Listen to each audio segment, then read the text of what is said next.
आज बुधवार दिनांक 28 मे 2025 रोजी सायंकाळी 7 वाजताच्या दरम्यान नांदेड शहरातील अण्णाभाऊ साठे चौक येथील महावितरण परिमंडळ कार्यालयासमोर इलेक्ट्रिसिटी लाईन स्टॉप असोसिएशनच्या वतीने सुरक्षा साधने मिळण्याच्या मागणीसाठी प्रचंड नारेबाजी देत द्वारसभा घेण्यात आली आहे।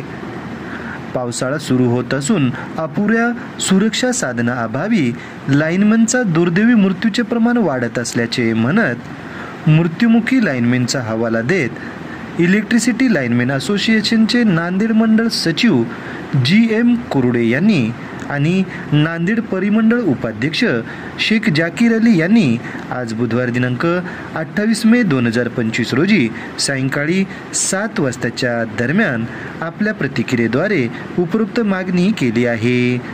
यावेळी अनेक लाईनमॅनची उपस्थिती होती।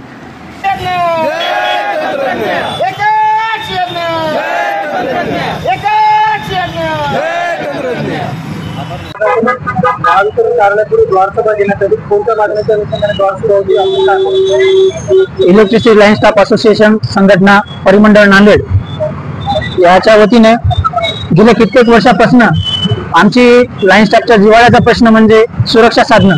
या सुरक्षा साधनेसाठी आम्ही आज नांदेड परिमंडळ समोर आंदोलन करत होतो।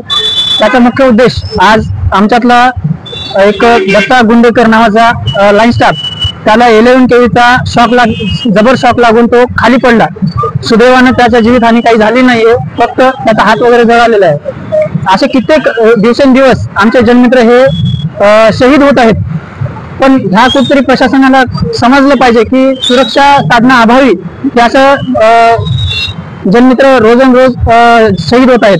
ह्या गोष्टीचा विरोध करण्यासाठी आम्हाला सेफ्टी मटेरियल देण्यात यावं, ह्या प्रमुख मागणीसाठी आम्ही इथं सगळेजण द्वारसभा घेतलेली आहे।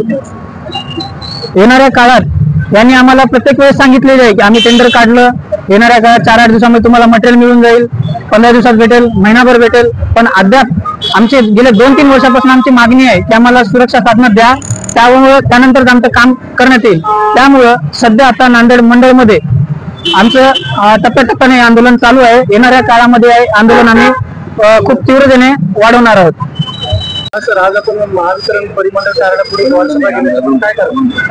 आज आम्ही नांदेड अर्बन या ठिकाणी द्वारसभा घेतलेली आहे।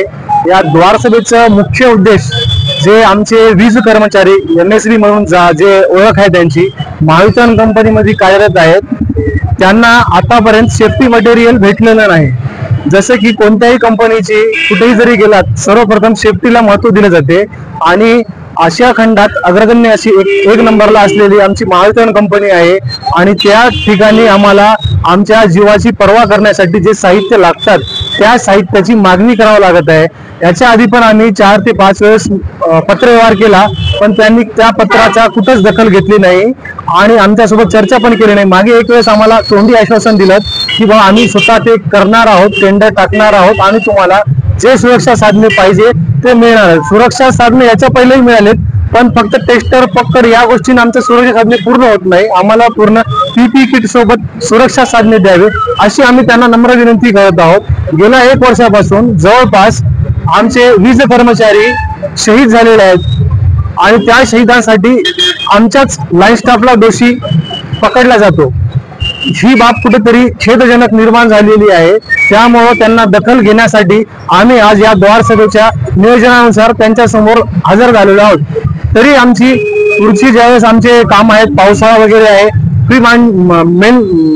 मान्सून या याच्यामध्ये आम्हाला रात्री बेरात्री कुठेही जावं लागते, पोल खांबा वगैरे चढावं लागते आणि त्या ठिकाणी आम्हाला जर आमची सुरक्षित साधने मिळाले तर आम्ही आत्मविश्वासाने काम करू आणि कोणाचाही बळी न पडणार असा काम करू आणि ग्राहक सेवे उत्तम दर्जाचे देऊ असे आम्ही आवाहन करत आहोत महावितरण कंपनीला। धन्यवाद।